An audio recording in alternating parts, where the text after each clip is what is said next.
Hall of Fame, golf, Charlie Sifford. Tell me what that's about. It's so What it weird means. coming up here and y'all talking about golf. That's so still huh? And yeah, no. uh, that's pretty obviously. It's pretty special. There's not many names from a black golfer perspective that ring a bell like Lee Elder, Charlie Sifford, obviously Tiger, some others. So Charlie Sifford Award and recognizing creating opportunity and diversity representation in the game means a lot. It's hopefully a validator of the work that we're doing. Underrated Golf Tour, Howard, some hopefully things in the pipeline to keep that energy and momentum going. And a call that hopefully things are slowly changing, and obviously that means more work needs to be done, but there's a lot of ambassadors and champions and people who have supported me and my ventures on this mission, so definitely appreciative and grateful for that too. Before the basketball question, one more question on this. What are the other ways you're seeing this become bigger and bigger as you go along? I mean, each year it seems like, even month by month, it seems to be growing.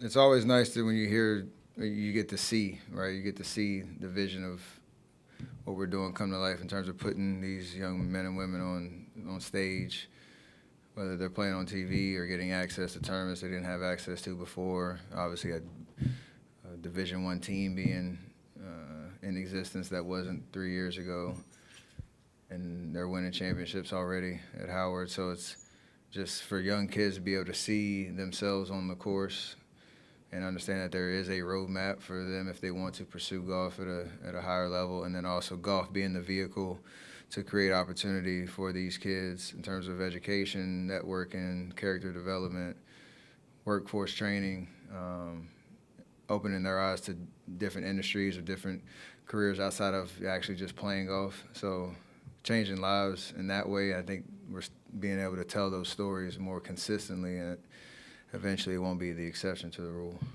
Steve has been saying that one of the things you guys have to address is defense after last season. And I asked him today, what is he seeing so far? And his first two words were bad defense. What are you seeing on defense, and what do you think has to happen to get where it wants to be? And obviously Draymond's absence is a factor. That's definitely a factor. It's also working out the kinks of this particular group, understanding our strengths and weaknesses, and the attention to detail on how we're going to defend, and when it comes to like just technique and how you're guarding on ball, off ball, the communication in terms of the calls that we're making. Those things have to be in sync, because when they're not, then you're out of position. Then your size shows, or your lack of size shows at times, and then you're fouling, giving up offensive rebounds. So there's a cycle to it. So we're starting with the details of watching film after every preseason game, showing the good clips, showing the bad clips. We don't need to show the fouls, because those are the results of bad defense. And if, obviously you're putting the Lakers on the line 30-plus times. Sacramento, I don't know how much it was, but there were a lot of bad fouls in that situation. So he calls it winning the margins, and those are the things we have to do better, knowing that every team's going to score 95, 100 just because we're all NBA players, but can you keep it around that number on a nightly basis? That would give us a good chance to win on most nights.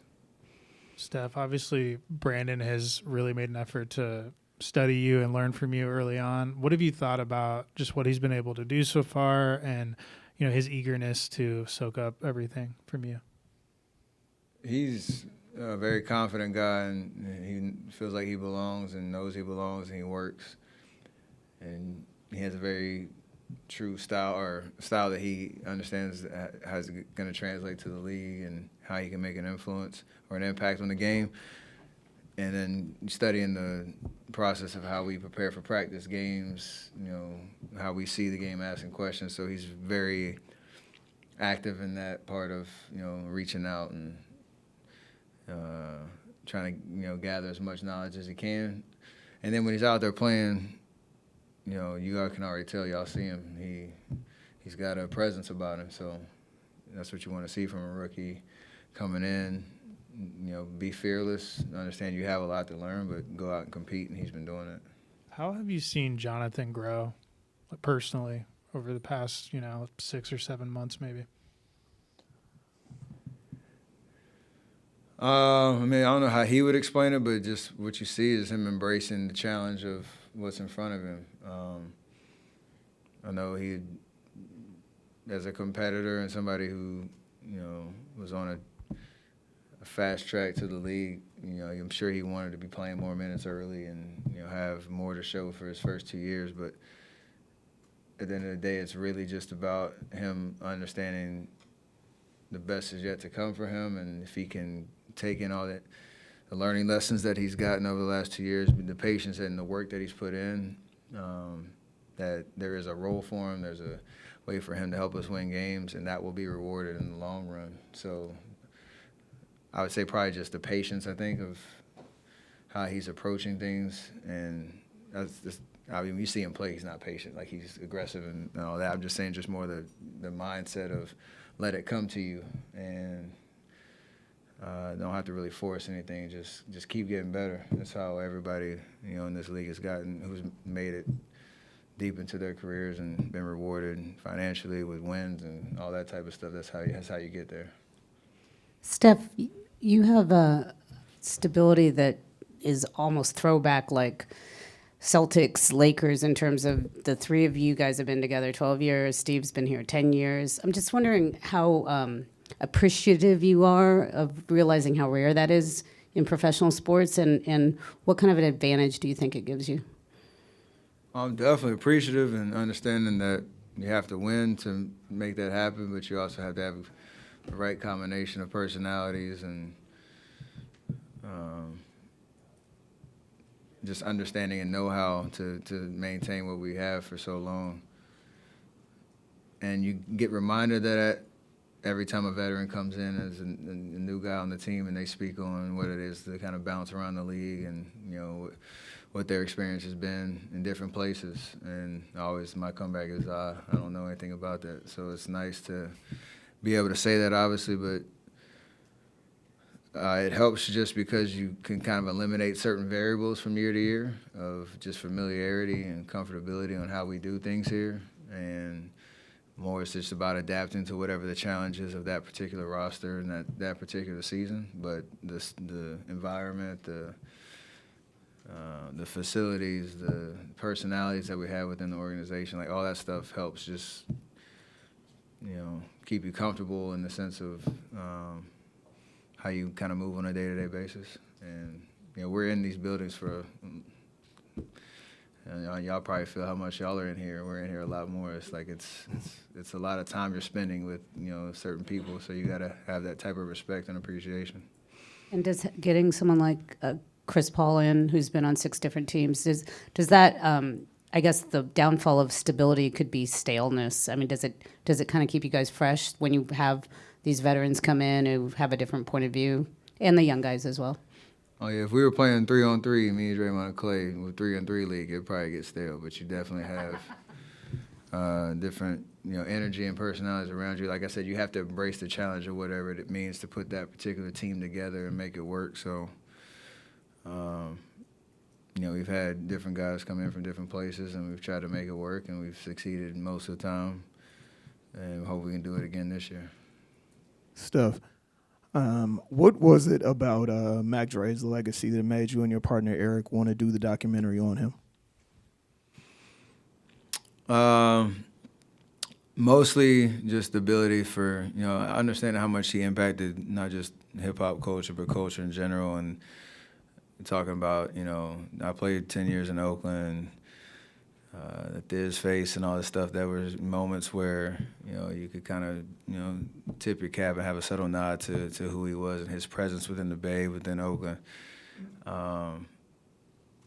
That when that opportunity came, it made sense because we've tried to find a lot of ways to put Oakland on the map, put the Bay on the map, and tell the stories that need to be told. And it's such an iconic time frame in terms of hip hop history that, you know, he was able to dominate while he was here, along with, you know, a lot of other characters, and that's a story that needs to be told. So I'm happy that, one, being a part of that project will hopefully bring the right energy of people that want to be a part of that project with us, because it's not up to me to tell his stories, of, you know, putting the right people in the room to do it. So I'm excited about that. Absolutely. And what does it mean to you to have Wanda, who doesn't get involved in a lot of things, actually involved in the project? It speaks to the energy that we have behind this and why it's a good time to do it, for sure. Steph, what's your vantage point sitting during last game with Chris Paul, too? You guys are both on the bench. Are you guys kind of feeding off each other, saying what you guys see? Yeah, we've talked a lot. That's the one good thing about how IQ guys that are, one, we both love basketball. Like, watching, I think we were laughing because, what game was it? No, it was on the plane on the way from LA to Sacramento. We were at the card table, just small talking, and then I think we both knew the slate of preseason games that were playing that night. And like we were like kind of looking forward to tuning in. And like we both kind of laughed, like I don't know how many people on this plane actually know which 4 teams are playing in the preseason tonight. So it's like just basketball junkies that want to talk about it, you know, live it, and then that feeds into. I saw him watching film with coaches for like 20 minutes after brunch in Sacramento before the game. I just kind of walked over and eavesdropped for 30 seconds and then kept it moving. But he was going through defensive rotations and stuff, just trying to, you know, figure stuff out. So that bleeds into how everybody approaches the day-to-day, because there's a care factor, and I think that matters. This isn't the first time that Jerome has been around you guys. Have you noticed anything different, though, from last year where he was trying to be on a two-way to this year being on that two-way? Just that he knows the respect he has in the locker room from all of us, of how hard he works and how he approaches things and who he is as a person. And there's opportunity for him for sure, and there's going to be at some point in the season, just to be ready for it. And don't put too much pressure on yourself, just go hoop. That's how you got here, and that's what we expect from him. Steph, we keep hearing about how connected this year's team is. I know you spoke about it a little bit in Los Angeles, but in what ways have you seen that this preseason? You can only control certain things at this point, and for us, that is just how you approach every day with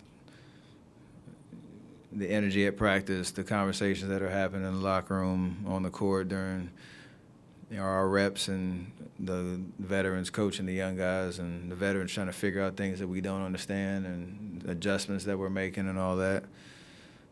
I mean, obviously we had some good summer work, so we got a head start just on everybody being in the same building. So training camp wasn't the how my name is type of energy. So that all helps, but we got a lot of work to do. And you know you're going to hit adversity at some point, and how you push through that should be a reflection of the energy that we put in so far right now. And what has it been like over these last 2 games watching some of the young guys on this team close out games? That's the fun part of the preseason, because you know we're not going to play every minute. And I remember when I was a young guy, my first 2 years playing preseason games, and you're doing the hockey subs and 5 in, 5 out, and then you see the young guys finish, you know, the games, and you want them to be competitive. You want to develop a winning mindset. I think both teams in LA and SAC, we were all standing up cheering on our guys, because, again, don't ever take any opportunity that they have out there for granted, because that could make the difference in, you know, being in the rotation or not, or, you know, making an impression on the rest of the league. So they got to take it serious, and we got to bring that energy to support them. And it's just fun. Like, we're playing basketball at the end of the day. And it's nice to see guys win. You want to win any game you play. I don't care what it is. Just piggybacking off of Dalton's question about Chris Paul, what's it been like on the court communicating with him? Because it looks like he's sort of in everyone's ear after every play, sort of communicating everything. How would you describe what it's like? We've seen him play for a very long time, and it's nice that it's getting directed at us in in a way that we can accept it versus how it used to be. Because he does talk. That's what he's constantly like locked in on what's going on, and the adjustments need to be made in the game within the game. So you got to embrace it, even if sometimes you might not want to hear it because it's challenging you to do something different. Like I know those moments are going to come too, and we're going to give them to him and all the way down the roster. But good teams accept it and embrace it, and it's part of your identity.